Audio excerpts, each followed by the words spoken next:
कि इसे कहा जाता है, संरचना के सख्त पालन में हिंदुस्तानी से अलग है, जिससे उस संरचना में सुधार से जोर दूर हो जाता है। संगीतकार अपनी रचना का बहुत दृढ़ता से पालन करता है और उससे भी अधिक दृढ़ता से ताल चक्र का पालन करता है। दक्षिण में रागों के उत्तर के विपरीत ज्यादातर संस्कृत नाम हैं, जहां उनके नाम विशिष्ट से आए हैं।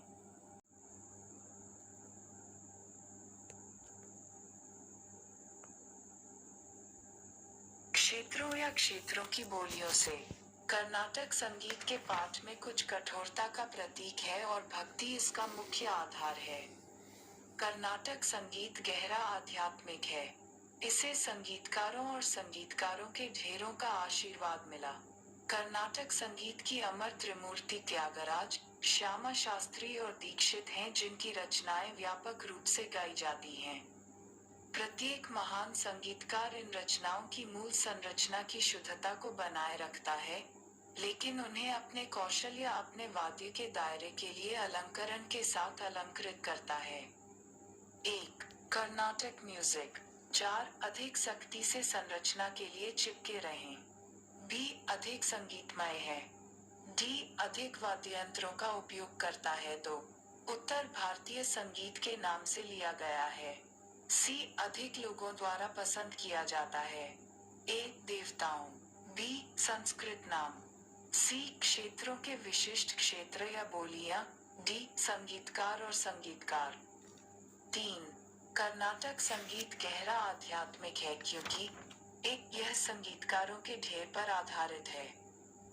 B. भक्ति इसका मुख्य आधार है।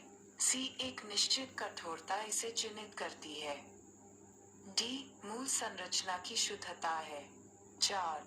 कर्नाटक संगीत की त्रिमूर्ति है, क. ब्रह्मा, विष्णु और महेश्वरी। B. पैथोरा, संगीतकार और संगीतकार। C. त्यागराज, श्यामा शास्त्री और दीक्षितों। D. राग, ताला और पल्लवीक। 5. हर महान संगीतकार ने कर्नाटक संगीत को समृद्ध किया। A. इसे सुधारना। B.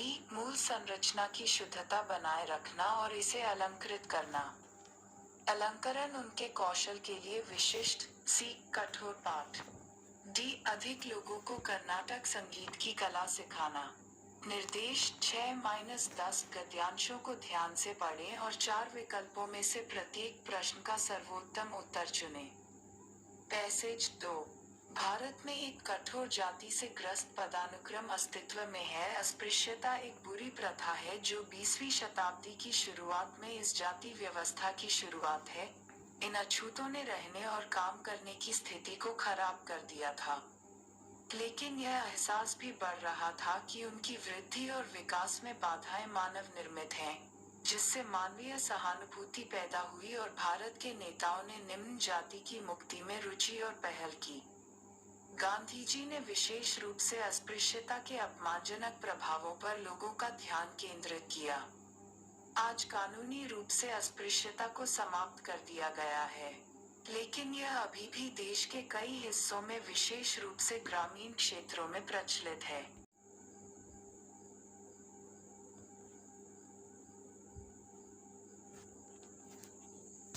इस बात की सराहना की गई कि यद्यपि केवल विधान से ही वांछित परिणाम प्राप्त नहीं होंगे, क्योंकि बुराई को सामाजिक ताने बाने में ही बुना गया है, इसका समर्थन किया जाना चाहिए और नियमित रूप से जनमत को शिक्षित करने के लिए अनुनय और प्रचार द्वारा इसका पालन किया जाना चाहिए।